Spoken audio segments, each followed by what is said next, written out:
Role guys. नाना भाऊ, आज बैठक आहे दिल्लीमध्ये काँग्रेसची, तुम्ही पोहोचलेले आहात बैठकीला. काय जागा अजून तिकिटाचा या दिवशी होणार आहे, पण स्क्रीनिंग अजून सुरू झालेली नाही आहे. स्क्रीनिंग आता 2 दिवसानंतर ती पण 17 पासून आम्ही सुरू करतो आहे.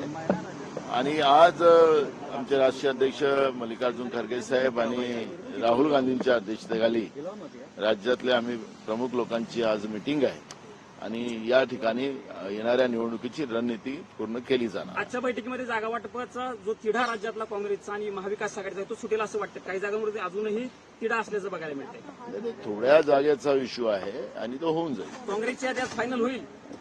काँग्रेसच्या यादीवरती आज शिक्कामोर्तब होईल दिल्लीमध्ये. नाही, यादी इथं आज आम्ही आणलेली नाही, स्क्रीनिंगमध्ये जाईल ती 17 पासून स्क्रीनिंग चालू होत आहे. सध्या किती जागा वाटपांचा तिढा पूर्ण झालाय, किती जागा बाकी आहे? जवळपास आता आम्ही 225च्या जवळजवळ जागांचं आमचं काम पूर्ण झालेलं आहे. थोड्याशा जागा राहिलेल्या आहेत, त्याही जागा परवा आणि नेरवा आम्ही पूर्ण करू. नाना भाऊ, आज कॅबिनेटची आचारसंहिता लागणार असं क्लिक होत आहे का? कारण आज 9:30 वाजताचीच कॅबिनेट आज आहे. राज्यामध्ये गेल्या महिन्यामध्ये 278 GR सरकारने काढलेत, पण ते सगळे कुठले महामंडळ जाहीर केले, प्रत्येक जाती धर्मासाठी महामंडळ जाहीर केलेत, पण सरकारजवळ पैसेच नाही. महामंडळ जाहीर करायचे, जनतेला प्रलोभन द्यायचं आहे. मागच्या कॅबिनेटमध्ये तर राज्याचे अर्थमंत्री अजित पवार त्यांनी बहिर्गमन करून टाकलं. म्हणजे या सरकारमध्ये काय चाललेलं आहे हे आपण सगळेजण पाहतो आहे. त्यामुळे आज सकाळी 9:30 वाजता कॅबिनेट राज्य सरकारची असल्यामुळे आज घोषणा होईल असंच अपेक्षित करू. हरियाणानंतर अलर्ट मोडवर काँग्रेस आली आहे. काँग्रेसची इनफायटिंग दिसून येते आणि त्याला घेऊन कुठे काय हे आहे? काँग्रेसचं इनफायटिंग आमच्या महाराष्ट्रात कुठेही नाहीये. आम्ही सगळेजण एकत्रित काम करतोय आणि महाराष्ट्रामध्ये लोकसभेमध्ये ज्या पद्धतीनं आम्ही निर्णय दिलेला आहे त्याच्यापेक्षा चांगले रिझल्ट आम्ही विधानसभेत देऊ. आज बडी बैठक है महाराष्ट्र. 12 राज्यपालांच्या संदर्भात आज फैसला होऊ शकतो अशी शक्यता व्यक्त केली जात आहे. प्रकरण कोर्टात आहे, तरी हे निर्णय घेऊ शकतात का? बघा, हे सरकार असंविधानिक आहे महाराष्ट्रातलं आणि असंविधानिक सगळे निर्णय या सरकारने राज्याच्या घेतलेले आहेत.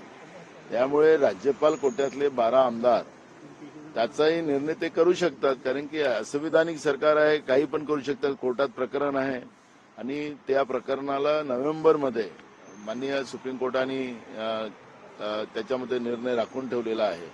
त्यामुळे एवढ्या घाई गर्दीमध्ये यांना हे करायचं असेल तर कोर्टाचा अवमान हे करतील आणि असंविधानिक सरकार असल्यामुळे या सरकारला काही पण निर्णय घेऊ शकतात. नाना भाऊ, महाविकास आघाडीचा मुख्यमंत्री ठरलाय का?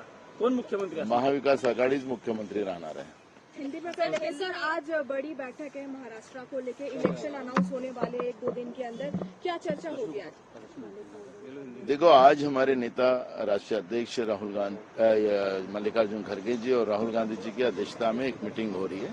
राज्य के हमारे सभी प्रमुख नेता यहाँ पे उपस्थित रहने वाले हैं. हमारे प्रभारी रमेश चन्नीथला जी भी उसमें रहने वाले हैं और आने वाले चुनाव की सब रणनीति यहाँ पर आज तय की जाएगी. सर, माना जा सकता है कि सीट शेयरिंग फॉर्मूला जो है वो आज डिसाइड हो जाएगा. कांग्रेस कितनी सीटों पर क्लेम करने वाली है, उसको लेकर आज फैसला हो सकता है? देखो, वो तो हमने उस स्टेट लेवल पे ही बहुत सारी चीजों को हमने शॉर्ट आउट कर लिया है.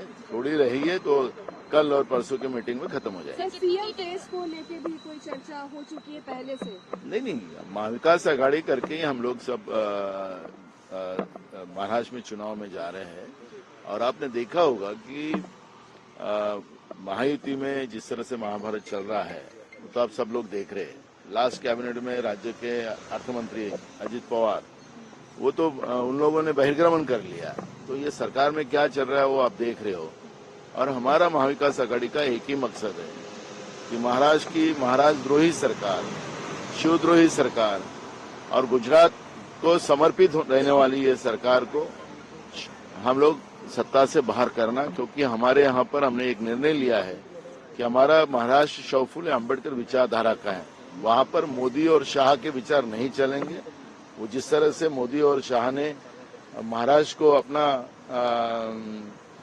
एटीएम कार्ड बना के रखा है, वो अब हम नहीं चलने देंगे. महाराष्ट्र को लूटकर उन्होंने जिस तरह से गुजरात में हमारे सब उद्योग लेके गए, उसकी भी लड़ाई महाराष्ट्र में सब जनता हमारे साथ कर रही है. और ये लड़ाई हम जीतेंगे। ओके सर, हरियाणा चुनाव के बाद में जिस तरह से शिवसेना का रुख सामने आया था हरियाणा इलेक्शन के बाद में, क्या उसका प्रभाव यहाँ मुझे ये नहीं लगता है कि तुम कश्मीर की बात क्यों नहीं करते हो। हरियाणा की बात करके एक तरह जो गलत सरकार है, जो केंद्र की सरकार है जिस तरह की भूमिका ले रही है, 10 साल के बाद चुनाव आए, 370 हटाए, तो वहाँ बीजेपी तो वन साइड आना चाहिए था। तो कश्मीर के बारे में क्यों नहीं मीडिया चर्चा करती है, कश्मीर की चर्चा क्यों बंद की जाती है। 10 साल चुनाव नहीं होने दिए, तो ये तो सबसे बड़ा निर्णय वहाँ के जम्मू कश्मीर की जनता ने लिया है कि बीजेपी को वहाँ से सत्ता से तड़ीपार किया है। तो हमारा मकसद एक ही है कि हरियाणा की जो बात कर वो कितने वोटों से जीते हैं। वैसे तो हमारी वोट ज्यादा है, पर ठीक है, जीता वो सिकंदर। पर मैं ये कहना चाहता हूँ कि उससे ज्यादा उससे बात करने से कश्मीर की बात, क्योंकि मोदी जी ने जिस तरह से 10 साल से लोकशाही का जो गला घोट के रखा था जम्मू कश्मीर में, और चुनाव के बाद में जो रिझल्ट आए उसके ऊपर भी ध्यान देने की जरूरत है। मागच्या काही महिन्यात 4 आमदारांची कायदा सुव्यवस्थेचा प्रश्न आहे, असं असताना अजूनही गृहमंत्र्यांनी राजीनामा दिला नाही। देखो, महाराष्ट्र का गृह मंत्री देवेंद्र फडणवीस ये इस तरह के उनकी मानसिकता है, सत्ता और सत्ता के सिवा कुछ नहीं। उसके लिए संवैधानिक व्यवस्था को तोड़ना, और कितनी जाने देवेंद्र फडणवीस को महाराष्ट्र में चाहिए, क्योंकि कानून व्यवस्था बिगड़ी हुई है। छोटी बच्चियां भी हमारे यहाँ पे वो सुरक्षित नहीं है। जो घटना बदलापुर की हुई, उसके बाद में कई घटना हुई, उनके खुद नागपुर में भी घटना हुई, लेकिन गृह मंत्री देवेंद्र फडणवीस उसके ऊपर बात करने को तैयार नहीं।